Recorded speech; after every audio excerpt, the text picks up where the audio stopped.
Hey guys, hello everyone and welcome to the channel. So first of all, this video is going to be in Hindi.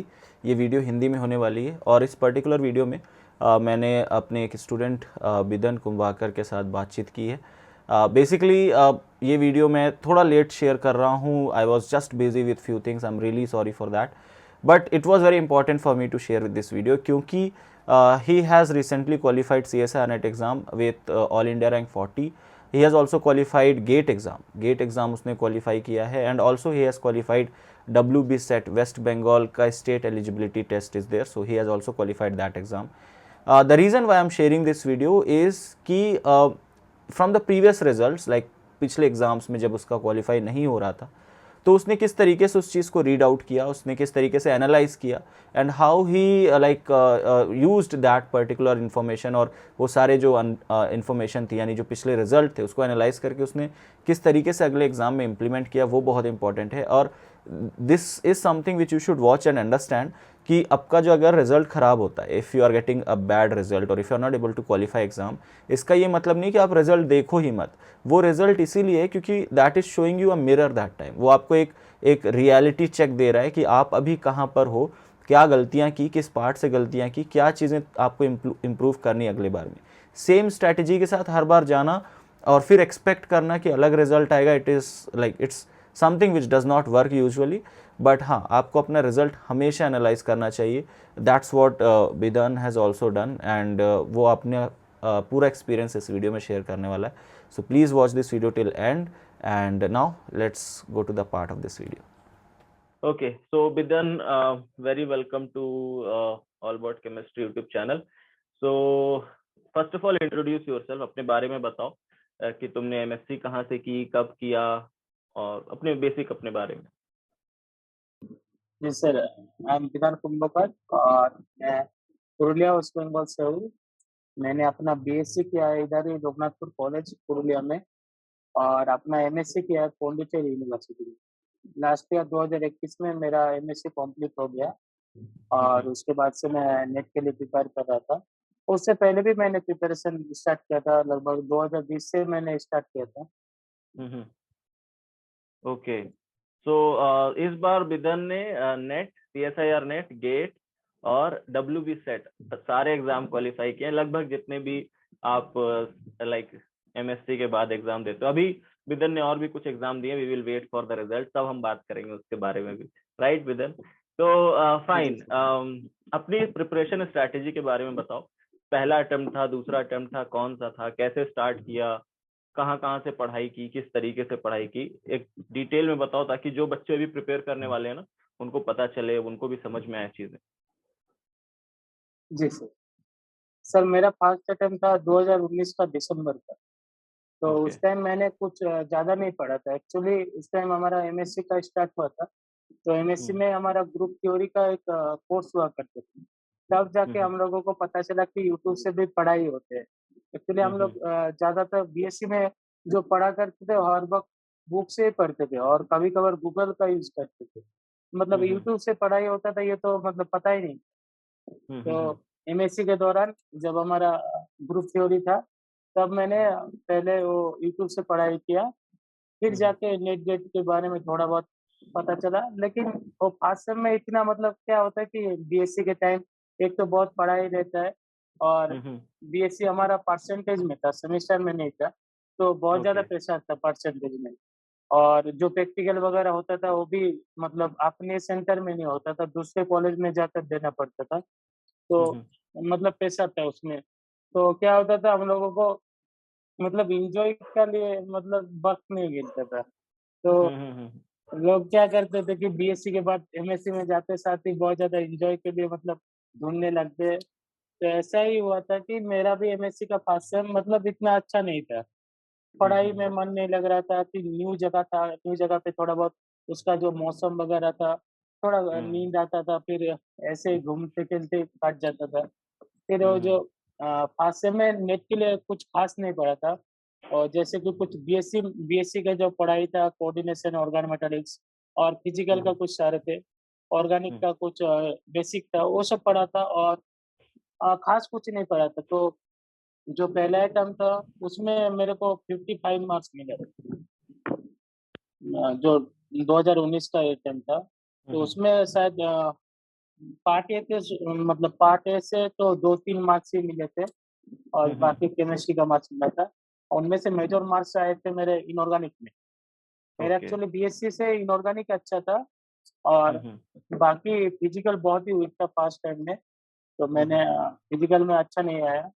फिर फिर जाके फिर भी मतलब इतना दिमाग में नहीं लाया कि नेट के एग्ज़ाम देना था कि नेट में अच्छा रैंक करना है, ये सब। मतलब तब एक तरह का सपना हुआ करता था कि नेट में क्वालीफाई करेंगे, जेआरएफ लाएँगे। मतलब लोगों से सुनते थे तो मतलब ये सपना जैसा लगता था।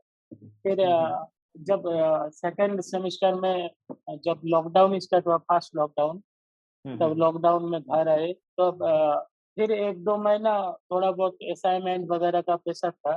फिर जाके थोड़ा बहुत प्रेशर रिलीज़ हुआ और फिर हमारा नेट नेट का जो जून 2020 का एग्ज़ाम होना था, वो भी थोड़ा एक्सटेंड होके नवंबर में हो गया। तो उस टाइम मतलब फिर से प्रिपरेशन स्टार्ट किया, तब जाके कुछ मतलब दिल में लगा कि हाँ, अभी कुछ करना है, अभी कुछ पढ़ना है, बहुत हो गया मतलब एन्जॉय हो गया, अभी तो कुछ पढ़ना है, सारे पढ़ रहे हैं, हम मुझे भी पढ़ना है, ऐसा आया। तो उस टाइम मैंने फेसबुक में एक कोर्स देखा था कृपा सिंधु सर का, वो अनअकैडमी में फ्री पढ़ा रहे, तो प्लेन क्लास।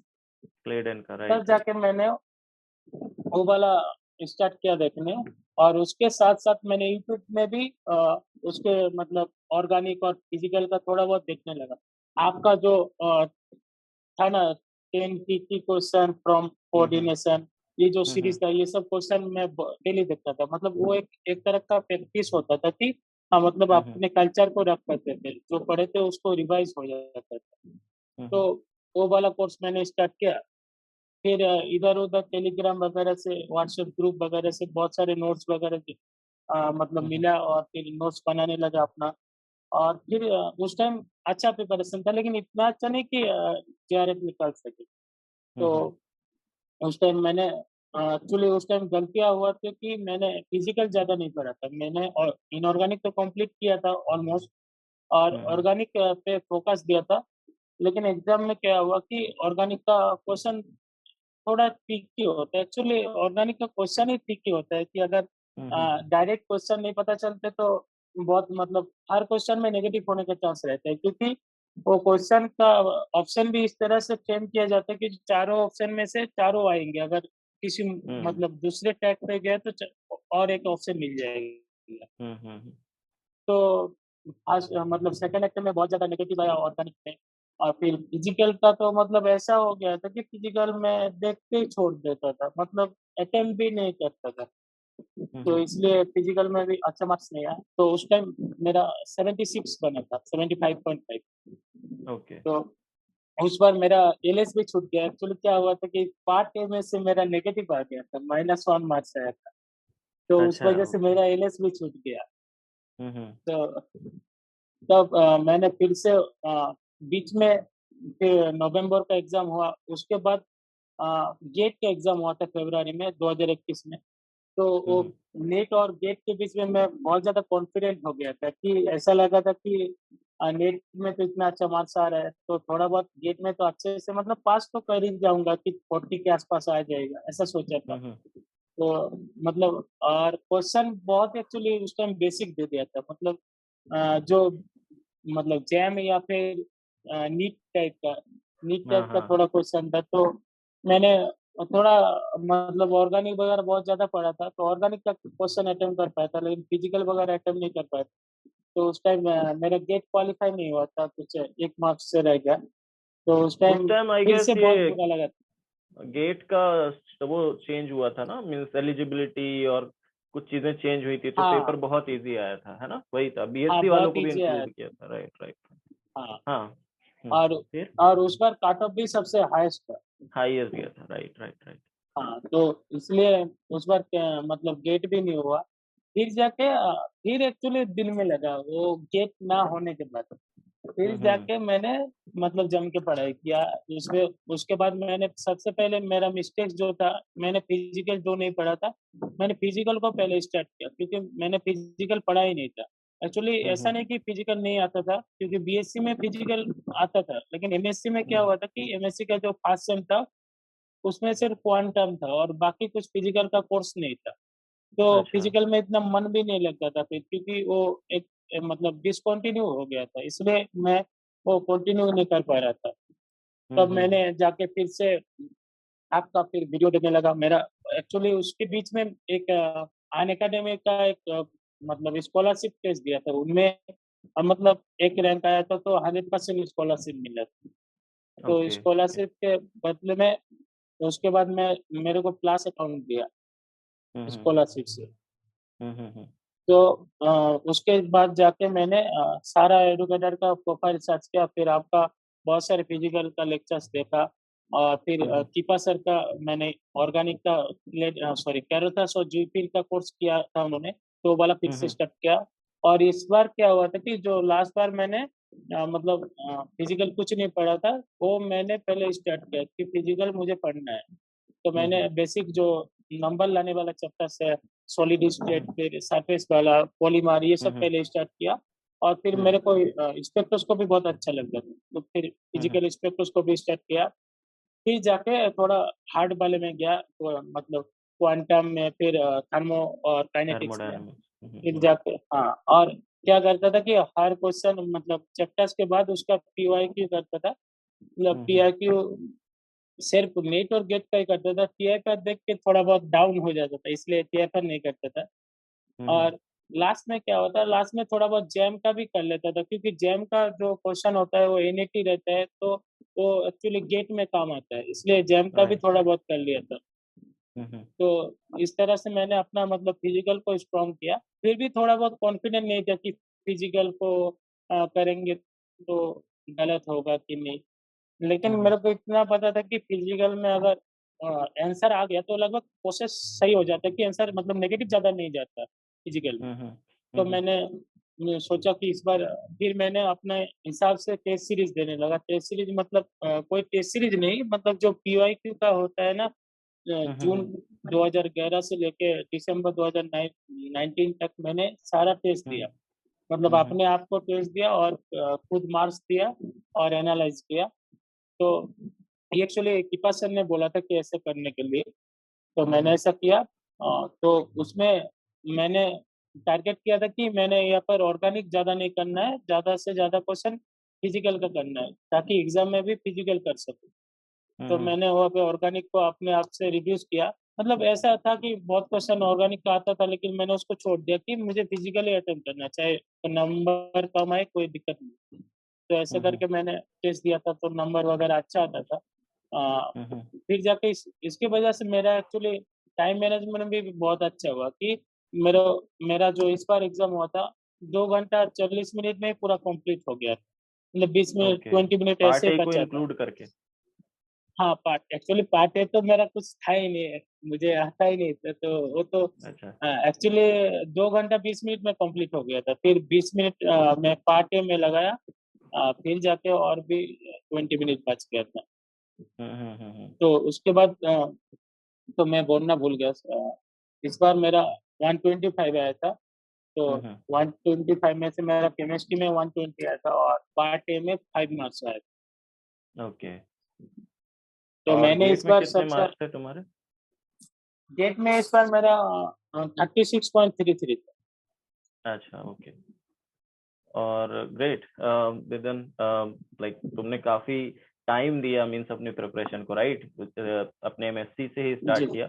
और मीन्स यही है, जब तुम अपनी गलतियों से सीख रहे थे, और वही चीज करना भी चाहिए जब तुम एक एग्जाम देते हो। तो वो एग्जाम, मैं हमेशा ही बोलता हूँ कि रिजल्ट को एनालाइज करना बहुत जरूरी है। जो तुम्हारे मार्क्स आए हैं उसको एनालाइज करो कि यार अगली बार वो गलतियां ना हो। जैसे तुमने समझा पहले एग्जाम दे करके कि अभी और थोड़ा पढ़ना है मुझे, सेकंड बार में तुमने हाँ समझा ऑर्गेनिक छोड़नी है, अब ऑर्गेनिक के कम करने हैं, फिजिकल केमिस्ट्री हाँ के ज्यादा क्वेश्चंस करने हैं। तो ऐसे ही लाइक इसी तरीके से तभी तुम ग्रो करोगे, राइट? तो विदन, तुम्हारा बैकग्राउंड क्या था? जी। मीन्स मैथ्स बैकग्राउंड था या बायो बैकग्राउंड था ट्वेल्थ क्लास में? मेरा एक्चुअली मैथ बैकग्राउंड था, लेकिन मैथ में मैं बहुत ही कच्चा था। अच्छा ओके। बैकग्राउंड था मैथ का, लेकिन मैथ मेरे को मतलब 11 12 में तो ऐसा था कि मेरे को डेरिवेटिव इंटीग्रेशन भी नहीं आता था। कॉलेज में अच्छा। जाके जो मैक्सवेल डेरिवेशन ये सब जाके मैंने इंटीग्रेशन वगैरह सीखा है। तो हम्म। 11-12 में मैथ बहुत ही वीक था। हाँ हाँ, तो मैं तुमसे ये इसलिए पूछ रहा हूँ क्योंकि तो जैसा ऐसा तुमने कुछ बताया ना। नहीं। हाँ, हाँ, जैसा मतलब तुमने बहुत सारे बताया बच्चे को कि मैं देखा हूँ कि बोलते हैं हाँ कि बायो हाँ का हाँ, बैकग्राउंड के है तो राइट फिजिकल राइट। वीक लगता है, ऐसा कुछ है नहीं। हम्म। मैं मतलब उन्हीं के एक्चुअली लिए पूछ मुझे रहा तो था कि तुम, डेरिवेशन कुछ नहीं आता था। हाँ, तुम कुछ बताना चाहो कि कैसे वो फिजिकल केमिस्ट्री में कर सकते हैं। अच्छा, मीन्स कैसे हाँ फिजिकल केमिस्ट्री जी सर। सीखी जाए। हम्म तो फिजिकल केमिस्ट्री के लिए ऐसा नहीं कि मतलब मैथ में बहुत अच्छा होना है, एक्चुअली मैं बहुत ही वीक था मैथ में। मैं बीएससी के सेकंड ईयर में जाके थोड़ा बहुत डेरिवेशन सीखा था और इंटीग्रेशन। मेरे को तो अभी हम्म भी मतलब सबका डेरिवेटिव और इंटीग्रेशन नहीं आता है। मतलब हम्म, 90% नहीं आता है, 10% आता है और जो केमिस्ट्री में काम चल जाता है। तो सही ऐसा बात। नहीं कि मतलब बहुत कुछ जानना पड़ता है, बस जितना केमिस्ट्री में चाहे उतना जानने से हो जाता है कि गामा फंक्शन और थोड़ा बहुत लॉग एक्स लॉग ये सब करने से हो जाता है। तो हम्म। और फिजिकल का तो कुछ है नहीं, मतलब फॉर्मूला है और फॉर्मूला में हम्म बस पुट करना, और सबसे ज्यादा होता है कि यूनिट कन्वर्सन। तो सबसे अच्छा होता है कि फिजिकल में अगर प्रैक्टिस करेंगे तो हो जाता है। मतलब ऐसा नहीं कि मतलब बहुत ज्यादा डिफिकल्ट है कि मैथमेटिक्स करना है कि फॉर्मूला लगाना है, ये सब नहीं। और ये फॉर्मूला रटना नहीं है, मतलब बहुत ज्यादा प्रैक्टिस करेंगे तो ऑटोमेटिकली ऐसे रटने वाला हो जाएगा, मतलब अलग से रटने हम्म के लिए जरूरत नहीं है। तो हम्म मैं इसलिए मतलब टेस्ट सीरीज का जो मतलब प्रीवियस ईयर क्वेश्चन ही मैं बोलता हूँ, टेस्ट सीरीज एक्चुअली बहुत हार्ड क्वेश्चन रहते हैं। तो हम्म पहले टेस्ट सीरीज लेना भी मेरे को अच्छा नहीं लगता कि पता नहीं लोगों का अलग अलग विचार है। तो मैं हम्म बोलता हूँ कि प्रीवियस ईयर पहले करना चाहिए, फिर जाके अगर कॉन्फिडेंट हो गया फिर जाके टेस्ट सीरीज ले सकते हो।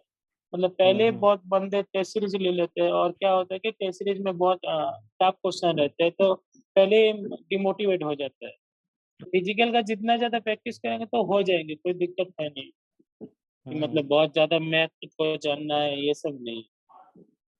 हाँ, क्योंकि बहुत से बच्चे पहले ही ये सोच लेते हैं कि बायो वाले खास करके बच्चे वो सोच लेते हैं कि फिजिकल केमिस्ट्री के लिए मैथ चाहिए, वो हम नहीं कर पाएंगे। तो वो पहले से जब तुम डर जाओगे ना तो वो चीज होगी ही नहीं, मीन्स तुम्हारा एफर्ट ही नहीं जाएगा। तो जैसे बिदर ने बताया, एक लाइक हाँ इतना भी डरने की जरूरत नहीं है, और प्रैक्टिस करिए। जो इजी टॉपिक से शुरू करना है, राइट।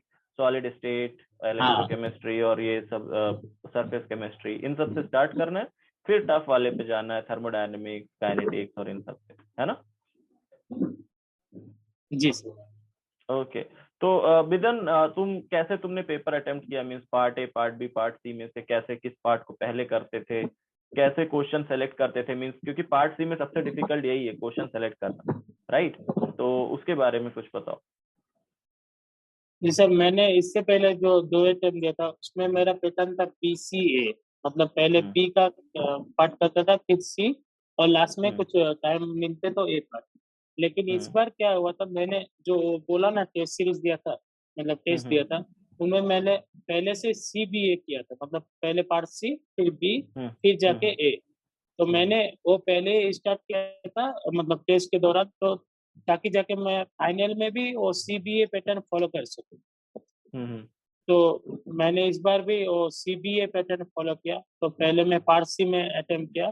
तो पहले लगभग 5 6 क्वेश्चन कुछ नहीं आता था, मतलब सारे फिजिकल पढ़ गए तो, और थोड़ा इनऑर्गेनिक का मतलब थोड़ा जानकारी वाला क्वेश्चन था, तो मैंने वो हम्म सारे छोड़ दिया। मैं सोचा कि हम्म मतलब मुझे लगता है कि पारसी मतलब टेस्ट मैच की तरह होता है हम्म, कि टेस्ट मैच में मतलब all about living the ball, not सही प्लेइंग द बात। शॉट।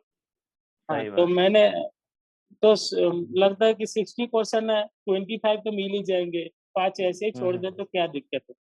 फिर जाके हम्म थोड़ा बहुत ऑर्गेनिक का क्वेश्चन मिला। और एक्चुअली मैंने ऑर्गेनिक का वो 3 बुक पढ़ा था, क्लेरेन कैरोथा स्यूपिल। तो जो 4 क्वेश्चन ऑर्गेनिक का मतलब आया था पर मतलब चारों क्वेश्चन एग्जैक्टली मतलब डायरेक्ट क्वेश्चन था ज्यूपिल बुक्स और कैरोथा बुक्स। तो मतलब अच्छा। 1 मिनट भी नहीं लगा था एक एक क्वेश्चन में। तो हम्म। ऑर्गेनिक में ऐसा होता है कि अगर क्वेश्चन पहचाना होता है तो 1 मिनट में ले लगता है, लेकिन फिजिकल में वहाँ पे टाइम टेकिंग लगता है, सॉल्व करना पड़ता है। सॉल्व करने पर, राइट राइट। हाँ, लेकिन ऑर्गेनिक में अगर जान पहचान नहीं रहेगा तो फिर रिस्क रहता है। हम्म। फिर जाके इनऑर्गेनिक का क्वेश्चन है। और इनऑर्गेनिक का एक्चुअली मेरा अच्छा था, बीएससी से अच्छा था, तो मैंने इनऑर्गेनिक का लगभग 12 क्वेश्चन अटेम्प्ट किया था, उनमें से 11 करेक्ट हुआ, एक गलत हुआ था। तो फिर और ऑर्गेनिक का 6 क्वेश्चन किया था, 6 क्वेश्चन किया था, उनमें से 4 सही हुआ था, 2 गलत हुआ था, और बाकी फिजिकल का क्वेश्चन किया था। तो मैंने ऐसा था कि इनऑर्गेनिक का बहुत इजी इजी क्वेश्चन था, जैसे कि मेरे को याद है एक रूब्रीडॉक्सिन का कुछ आया था, या फिर और एक AP3H4 का कुछ आया था। मैंने छोड़ दिया, मतलब मैंने ट्राई भी नहीं किया। मेरे को लगा कि इसमें नेगेटिव भी हो सकते हैं, थोड़ा बहुत डाउट है, तो मैंने बोला नहीं, छोड़ देते हैं, और भी बहुत सारे क्वेश्चन है वो सब देखते हैं। मतलब ऐसा नहीं कि जीत नहीं लाना है कि मुझे और इनऑर्गेनिक आता है मतलब मैं सारे इनऑर्गेनिक का क्वेश्चन करूंगा। मैंने ये वाला टॉपिक पढ़ा है कि बायो इनऑर्गेनिक पढ़ा है, तो मतलब बायो इनऑर्गेनिक से सारे क्वेश्चन करना है मेरे को। ऐसा भी हो सकता है कि कोई क्वेश्चन नहीं आ रहा है, छोड़ देना चाहिए। मतलब सारे क्वेश्चन ऐसे जिद नहीं लगाना है कि मतलब ये करना ही करना है। तो मैंने ये सब छोड़ दिया था, और फिजिकल का कुछ क्वेश्चन था, मतलब जो बेसिक क्वेश्चन था वो मैंने अटेम्प्ट किया, जो इनऑर्गेनिक छोड़ दिया था। तो ऐसे करके मैंने अटेम्प्ट किया था, 25 अटेम्प्ट किया था, उनमें से मेरा 21 करेक्ट हुआ था और 4 रॉन्ग हुए। और टाइम कैसे मैनेज किया तो तुमने, मैंने, मींस एग्जाम में किस हाँ, तो सेक्शन पे था? पार्ट सी में जब मैंने एक राउंड लगाया तो मेरा लगभग 8 से 9 क्वेश्चन हुआ था, और बाकी 10-12 क्वेश्चन मार्क फॉर रिव्यू में था। तो मैंने वो 8-9 क्वेश्चन तो एक बार में कर लिया था, फिर 10-12 क्वेश्चन जो मार्क फॉर रिव्यू था वो वाला करने गया। फिर वो वाला करते करते हो गया लगभग। फिर वो वाला करते करने के बाद मैंने पार्ट बी पे चला गया। पार्ट बी, पार्ट बी में मैंने बहुत सारे अटेम्प्ट किया। नहीं, पार्ट बी में ज्यादा अटेम्प्ट नहीं कर पाया था, पहले बार में 10 ही अटेम्प्ट कर पाया था, और लगभग 10-12 मार्क फॉर रिव्यू था। फिर मैंने फिर से पार्ट सी में गया, और पार्ट सी में फिर जाके मार्क फॉर रिव्यू तो ऑलरेडी मतलब खत्म हो गया था। फिर जाके एक एक क्वेश्चन को देखा। फिर ऐसा हुआ था कि मतलब बहुत सारा क्वेश्चन ऑलरेडी अटेम्प्ट कर चुके थे, तो मतलब थोड़ा बहुत दिमाग खेलने लगा था कि फिर जाके थोड़ा कुछ क्वेश्चन था कि उन पे जाके मतलब अपना कॉन्सेप्ट अप्लाई करने लगा। फिर जाके देखा कि हाँ, ये वाला भी सही लग रहा है। फिर ऐसे करके और 5-6 मार्क किया था, ऐसे करके पार्ट सी का टोटल 25 किया। फिर जाके पार्ट बी में गया, और पार्ट बी में जाकर देखा कि 10 क्वेश्चन हुआ है। फिर देखा एक एक करके, उधर भी मार्क फॉर रिव्यू में था 10-12 क्वेश्चन, और मार्क फॉर रिव्यू वाला पहले अटेम्प्ट किया। मार्क फॉर रिव्यू वाला अटेम्प्ट करने के बाद फिर जाके एक पूरा राउंड लगाया। फिर जाके देखा कि हाँ, और एक दो क्वेश्चन बन रहा है। तो ऐसे करके पार्ट बी में लगभग 26-27 के आसपास अटेम्प्ट किया था। तो अच्छा। उसके बाद जाके फिर पार्ट ए में गया, पार्ट ए में थोड़ा बहुत करा, और नहीं, फिर पार्ट ए में देखा कि नहीं हो रहा है, 2-3 क्वेश्चन था, 2-3 क्वेश्चन किया। फिर जाके बोला कि बहुत कम अटेम्प्ट हो रहा है, तो और एक दो ट्राई किया, तो लास्ट में जो एक दो ट्राई किया तो वो सारे नेगेटिव गए। तो अच्छा। ऐसे करके फिर जाके टाइम बच गया था, तो और एक मतलब 20 मिनट के आसपास बचा था, तो फिर से जाके रिवाइज किया कि पार्ट सी में जो जो मैंने मतलब सोचा है वही वही आंसर किया है कि नहीं। मतलब ऐसा होता है कि मतलब लगता है कि हाँ, मैंने सी वाला आंसर किया है, और इस बार एक्चुअली पैटर्न भी थोड़ा अलग था। तो एक एक राइट, क्वेश्चन का ना राइट। 8-8 ऑप्शन लग रहा था, मतलब हिंदी और इंग्लिश को हिंदी दोनों एक साथ इंग्लिश, लगा हाँ दिए हाँ। थे। हाँ, तो ऐसा लग रहा था कि 8-8 ऑप्शन है। तो मैंने फिर से एक बार जाके पार्ट सी में गया, देखा कि हाँ, सही से मार्क किया है कि नहीं। फिर जाके और एक बार पार्ट बी में गया, देखा कि सही से मार्क किया कि नहीं। फिर जाके टाइम खत्म हो गया, फिर 1 मिनट ऐसा कुछ था। फिर मैंने ऐसे 1 मिनट बैठा रहा, ऑटोमेटिकली खत्म हो गया। ग्रेट विजन, बहुत अच्छा। और गेट के लिए, गेट में कैसे किया तुमने? गेट का एक्चुअली, गेट में बस पता गेट में नहीं जैसे, मेरा इसमें क्या हुआ नेट था में तो कि तुमने, नेट में तो तुम ऑर्गेनिक छोड़ सकते थे या कम कर सकते थे, गेट में स्ट्रेटेजी क्या थी हाँ, तुम्हारी? गेट में तो सबसे पहले फिजिकल बहुत पढ़ना है। फिजिकल का एक भी क्वेश्चन मतलब छोड़ने, हाँ, छोड़ सकते हैं, लेकिन मतलब ऐसा है कि फिजिकल का सारे चैप्टर्स पढ़ना है। और गेट में जैसे कि नेट में क्या होता है कि फिजिकल का कुछ कुछ चैप्टर्स छोड़ सकते हैं, लेकिन मैं बोलूंगा कि गेट के लिए कुछ छोड़ना नहीं है, मतलब सारे थोड़ा बहुत करके जाना है, क्योंकि कुछ कुछ मतलब कभी कभी ऐसा होता है कि इजी क्वेश्चन भी वहां से आ जाता है। जैसे इस बार आया था रेडियस ऑफ गायरेशन, आया था एक पॉलीमर से, वो भी मतलब बहुत ही इजी क्वेश्चन था। तो ऐसे मतलब थोड़ा बहुत क्वेश्चन आ जाता है गेट में भी। तो लेकिन ऑर्गेनिक क्या होता है कि गेट का ऑर्गेनिक, अगर नेट के ऑर्गेनिक अच्छा है तो गेट का ऑर्गेनिक आराम से निकल पाएगा, क्योंकि गेट का ऑर्गेनिक इतना टफ नहीं है। गेट का सिर्फ फिजिकल टफ होता है, और इनऑर्गेनिक का अभी रिसेंटली कुछ 1-2 साल से टफ करने लगा है पेपर, राइट कि राइट। थोड़ा बहुत ग्रुप केमिस्ट्री का डाल दे रहा है क्वेश्चन। हम्म। और बाकी फिजिकल तो उनका मतलब हमेशा से ही हार्ड रहता था, लेकिन इस बार तो थोड़ा और भी डिफिकल्ट था। हम्म। तो मैं बोलूंगा कि गेट के लिए जैसे कि क्वांटम का बहुत ज्यादा टॉपिक होता है, कि जो न्यू हम्म ऐड किया है जितने सारे टॉपिक, उनमें से क्वेश्चन आता है अभी। और हम्म। फिर गेट का न्यूमेरिकल बहुत ज्यादा प्रैक्टिस करना होता है, क्योंकि कैलकुलेटर का यूज करना होता है। मैंने लास्ट बार भी ऐसा हुआ था कि गेट का 2-3 क्वेश्चन था। एक तो थर्मोडायनामिक्स का क्वेश्चन था, उसमें मेरा लगभग एक के वैल्यू से मतलब 2 नंबर कट गया था लास्ट ईयर में। और अच्छा। फिर और एक क्वेश्चन एनएटी की था, बात कर रहे हो तुम? मतलब हाँ, एनएटी। और एक हम्म। क्वेश्चन था फ्रीक्वेंसी वाला, जो स्टेथोस्कोपी में होता है ना, हम्म। फ्रीक्वेंसी हुक्स लॉ से, वो वाला एक हम्म। क्वेश्चन दिया था। तो वो मैं कैलकुलेट ही नहीं कर पाया, क्योंकि एक्चुअली उस टाइम मेरा कैलकुलेटर का ज्यादा आइडिया नहीं था। तो हम्म। कैलकुलेटर बहुत मायने रखता है। तो मैं अभी बोलूंगा कि जो भी मतलब गेट के लिए प्रिपरेशन कर रहा है, अभी से गेट कैलकुलेटर का सॉफ्टवेयर यूज करना चाहिए, क्योंकि मतलब बाद में जाकर बहुत दिक्कत होता है। राइट राइट राइट राइट और राइट। गेट का और जनरल एप्टीट्यूड भी करना चाहिए, क्योंकि राइट। मतलब जनरल एप्टीट्यूड बहुत ज्यादा रैंक को डिफाइन करता है। क्योंकि इस बार मेरा एक्चुअली गेट में 0 मार्क्स आए थे जनरल एप्टीट्यूड। तो हम्म। मेरा जो मार्क्स था वो केमिस्ट्री का मार्क्स था, इसलिए मतलब बहुत कम हो गया। और बाकी मतलब मेरे बहुत सारे दोस्त का क्या था कि मेरे से कम नंबर आए केमिस्ट्री में, लेकिन जनरल एप्टीट्यूड में उन लोगों का अच्छा मार्क्स आया, तो लगभग 200-300 के अंदर आ गया उनका रैंक। तुम्हारी रैंक क्या थी गेट की? गेट की 1464। ओके 1464। ओके। हाँ तो मीन्स क्योंकि गेट में एक एक मार्क्स से बहुत रैंक डिफर करती है, एक मार्क्स का भी डिफरेंस जो है बहुत वो, रैंक। हाँ 100 रैंक का डिफरेंस आ जाता है। और तो विदन अगर कोई अभी स्टार्ट करना चाह रहा है, कोई बच्चा है जो अभी प्रिपरेशन स्टार्ट करना चाह रहा है और अभी मास्टर्स उसने क्लियर किया, तो क्या तुम सजेशन दोगे उसको, कैसे पढ़ना चाहिए? सर नेट के लिए, हाँ नेट के लिए। नेट का तो अभी मतलब जून जुलाई में हो जाएगा एग्जाम। तो मैं बोलूंगा हम्म कि जो मेजर टॉपिक है, जैसे कि इनऑर्गेनिक का कोऑर्डिनेशन, ऑर्गेनोमेटेलिक्स, और फिर हम्म फिजिकल का क्वांटम, और मतलब बाकी जितना छोटे टॉपिक है, जो स्कोरिंग टॉपिक है, सॉलिड हम्म स्टेट, फिर सरफेस केमिस्ट्री, पॉलीमर, ये सब। हम्म और ऑर्गेनिक का जो मतलब रिएक्शन से बाहर है, जैसे ऑर्गेनिक का कुछ होता है ना, पेरीसाइक्लिक, फिर ऑर्गेनिक स्पेक्ट्रोस्कोपी, स्पेक्ट्रोस्कोपी। स्टोकेमिस्ट्री, ये सब मतलब हम्म ऑर्गेनिक का कुछ है नहीं, ये अलग से कोई भी पढ़ सकते हैं, इसके लिए ऑर्गेनिक हम्म जानना जरूरी नहीं। हम्म तो ये सब कर सकते हैं, क्योंकि टाइम तो है नहीं ज्यादा, 2 मंथ के आसपास है। तो इन टॉपिक हम्म में अगर अच्छा मतलब, जैसे कि 50-60 मार्क्स तो ऐसे ऑर्गेनोमेटेलिक्स, कोऑर्डिनेशन और बायो इनऑर्गेनिक से ही आ जाते हैं। हम्म तो इन दिन टॉपिक, और फिर कोऑर्डिन मतलब क्वांटम वगैरह ये सब करने से हम्म एलिस तो आराम से निकल जाएगा, अगर थोड़ा सीरियस होके पड़ेगा तो जेआरएफ भी निकल हम्म सकता है, मतलब हम्म जनरल कैटेगरी का। और कैसे पढ़ना चाहिए मीन्स उसको? बुक से, जैसे तुमने तो बुक से पढ़ा है ना, ऑर्गेनिक के लिए तुमने बताया कि तुमने बुक्स पढ़ी, तो ऐसा क्या क्या सजेस्ट करोगे बुक के लिए? मान लेते हैं लॉन्ग टर्म के लिए मैं बता सर, रहे हो, मीन्स अभी 3 महीने के लिए बुक सजेस्ट करना, तो मैं ये खुद नहीं बोलूंगा हाँ, किसी को बुक पढ़ने के लिए। तो अगर कोई दिसंबर वाला देना चाह रहा है तो उसके लिए क्या कहोगे?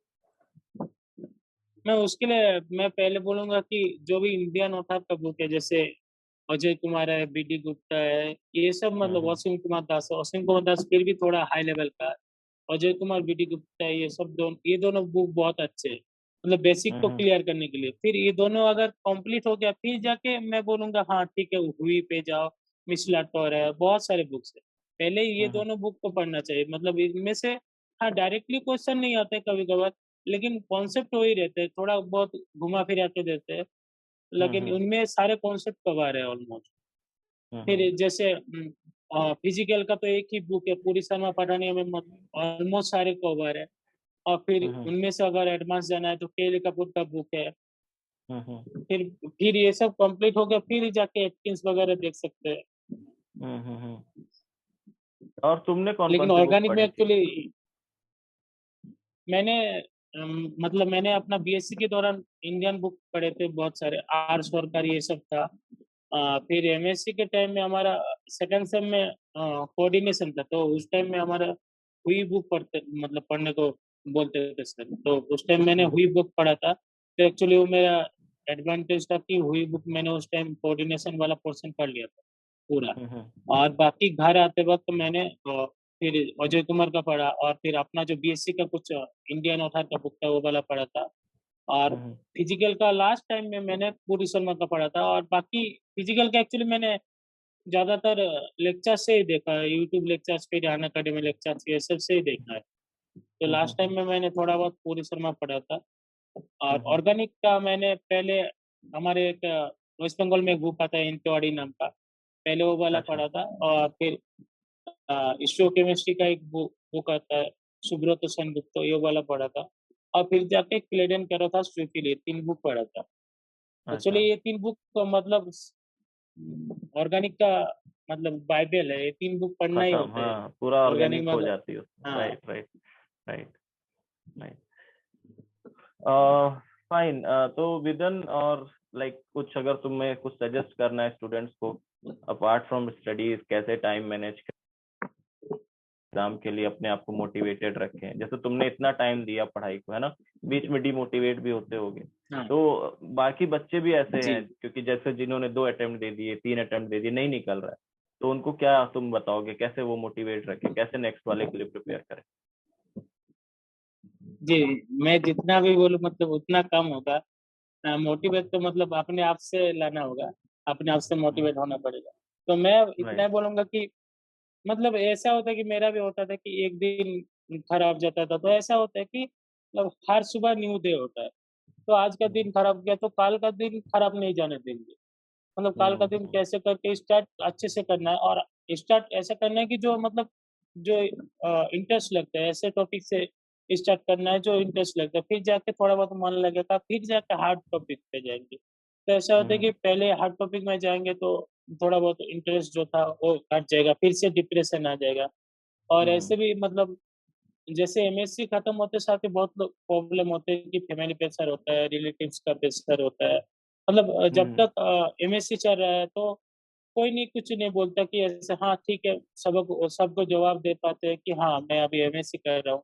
लेकिन हम्म। एमएससी खत्म होते साथ ही बोलते हैं कि क्या कर रहे हो, कुछ नहीं, ऐसे हम्म। बैठे हैं घर पे। तो बहुत हम्म। ज्यादा मतलब ऐसे सुनने को पड़ता है। तो उस दौरान हाँ मतलब सुनना है, लेकिन ऐसे नहीं कि उसके मतलब दिल पे लेना है। बहुत ज्यादा लोग बोलेंगे, हाँ ये सबको जितना ज्यादा होगा इग्नोर ही करना है। और मतलब हार्ड होता है इग्नोर करना, लेकिन थोड़ा बहुत तो इग्नोर करना है, क्योंकि तुम्हें अल्टीमेटली तो तुम्हें सक्सेस लेना है। और जब तुम्हें सक्सेस मिलेंगे तो ये सारे लोग आ जाएंगे, फिर तुम्हारे धुन गाएंगे। तो ये लोगों को मतलब राइट। ज्यादा मतलब सीरियस नहीं लेना है ये सब। तो हाँ ठीक है, बोलने दो, क्या होता है। मैं अपना पढ़ते हम्म। रहूंगा, कोई दिक्कत नहीं। अपने रूम वगैरह लॉक करके पढ़ते रहना है। तो तुम कितने घंटे पढ़ते थे? ऐसे भी कई बच्चे मुझसे पूछते हैं कि कितने घंटे पढ़ना चाहिए, तो तुम कैसे पढ़ते थे? नहीं एक्चुअली टाइम का तो पता नहीं, मैं इतना मतलब 6 घंटा 7 घंटा ऐसा पढ़ता था। कभी कभी ऐसा होता था कि पढ़ाई नहीं होता था, कभी ज्यादा भी होता था। तो मैं हम्म। बोलूंगा लोगों से कि जितना है कि एक काम करो कि 6 घंटा तो 6 घंटा है, लेकिन डेली पढ़ना है। मतलब हम्म। मैं मेरे को वही अच्छा लगता है कि कोई कॉन्स्टेंटली मतलब पढ़े। तो ऐसा हम्म। होता है कि जैसे मेरा भी होता था कभी कभी कि 2 दिन छुट्टियां मना लेता था और फिर 2 दिन 10 घंटे पढ़ लेता था। ऐसा नहीं करना है हम्म। कि कुछ ज्यादा पढ़ लिया, कुछ ऐसे रोक मतलब चला गया, वेस्ट हो गया।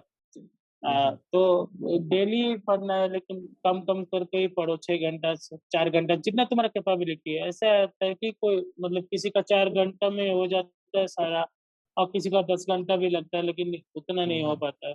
तो अपने हिसाब से हम्म। पढ़ो, और मतलब माइंड को मतलब ज्यादा प्रेशर ना लो, मतलब अपने हम्म। फ्रीली पढ़ो, जितना है फ्रीली पढ़ो। ग्रेट। तो एक चीज जो मैंने अभी तक मतलब तुमसे भी नहीं बताई, और ऐसे मैंने क्लासेस में जैसे मैं स्टूडेंट्स को देखता हूँ ना, जैसे आंसर कर रहे होते हैं वो, जैसे मेरी क्लास में या डाउट सेशंस में और उसमें, तो मैंने तुम्हारे अंदर वो चेंजेस देखे थे जब तुम शुरू में आए थे, और जब तुम शुरू में क्लासेस लेते थे तब तुम्हारे आंसर, तुम आंसर देते थे चाहे वो गलत हो या सही हो, वो एक तुम्हारे अंदर वो रहता था कि मुझे इसका चीज बताना है। और लास्ट आते आते एग्जाम से पहले तक तुम्हारे आंसर सही होते थे, जब मैं पोल देता था उसमें भी तुम्हारा नाम रहता था। तो तो मुझे ये अच्छा लगता था देख के कि हाँ मीन्स जैसे मुझे कुछ बच्चों का था कि ये सब अच्छे पढ़ रहे हैं, उनमें तुम भी थे, तो that's what I want to tell you, क्योंकि ये चीज मैंने बताई नहीं, बट हाँ ये चीज था। तो होता है वो विथ टाइम, हमारा ग्राफ इंक्रीज होता है, अगर तुम पढ़ाई में इन्वेस्टेड हो, मन लगा के पढ़ रहे हो, तो वो होगा। ठीक है, अब भले ही वो शुरू में एक दो दिन में ना दिखे, बट वो एक हफ्ते, महीने, 1.5 महीने में वो दिखना शुरू हो जाएगा कि हाँ तुम्हारा इनपुट जो है वो दिख रहा है रिजल्ट के फॉर्म में, आंसर के फॉर्म में। और जब तुम कॉन्फिडेंटली किसी चीज का आंसर करने लगे, इसका मतलब तुम्हें वो चीज आ रही है, right?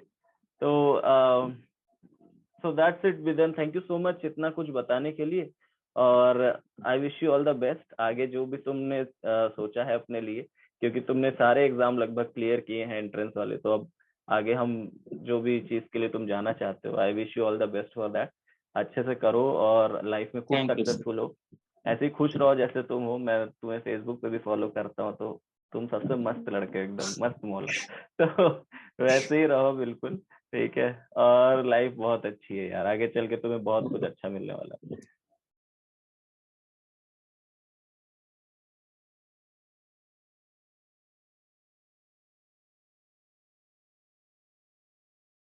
Hey guys, so I teach live on Unacademy Plus platform. Here I teach for the CSIR UGC NET category, and you can follow me over here for regular classes. You can access my free classes as well as my paid classes on this particular platform. The classes which are free, you can get that under the section of special classes, whereas in order to access my paid classes, paid live classes, you have to take Unacademy Plus subscription. So do make sure that you take the Unacademy Plus subscription to access all my paid classes, which are quite organized. The whole syllabus is being completed over there, and the classes are quite regular over there. So make sure that you take Unacademy Plus subscription by using my referral code, that is N_Huda. That's it for this. Thank you so much.